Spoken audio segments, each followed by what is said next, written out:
ടൊവിനോ തോമസ് നായകനായി ലാൽ ജൂനിയർ സംവിധാനം ചെയ്ത് തിയേറ്ററിൽ പരാജയമായി മാറിയ ഒരു സിനിമയാണ് നടികർ. സിനിമയിൽ ടൊവിനോയ്ക്ക് പുറമേ തന്നെ സൗബിൻ ഷഹീർ, ബാലു വർഗീസ് എന്നിവരൊക്കെയാണ് പ്രധാന വേഷത്തിലെത്തിയ സിനിമ. ഇപ്പോൾ ഇതാ OTT റിലീസിന് എത്തുകയാണ്.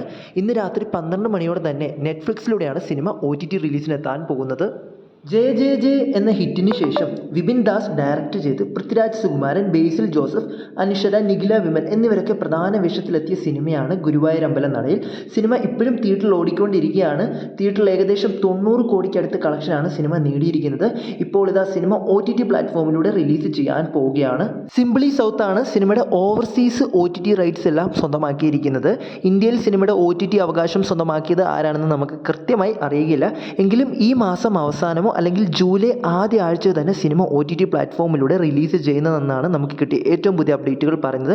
കാത്തിരിക്കാം സിനിമയുടെ OTT റിലീസിന് വേണ്ടി. സംവിധായകൻ വെങ്കട് പ്രഭു സംവിധാനം ചെയ്ത് നടൻ വിജയുടെ അടുത്ത് വരാൻ പോകുന്ന തമിഴ് സിനിമയാണ് the greatest of all time എന്ന് പറയുന്ന സിനിമ. സിനിമയുടെ ഭാഗത്തു നിന്നും ഇപ്പോൾ ഒരു പുതിയ അപ്ഡേറ്റ് പുറത്ത് വന്നിട്ടുണ്ട്. നാളെ വിജയുടെ ജന്മദിനത്തോടനുബന്ധിച്ച് നാളെ വൈകിട്ട് 6 മണിക്ക് സിനിമയുടെ സെക്കൻഡ് സിംഗിൾ പുറത്തു വരുമെന്നാണ് ഇപ്പോൾ കിട്ടിയ അപ്ഡേറ്റുകൾ പറയുന്നത്.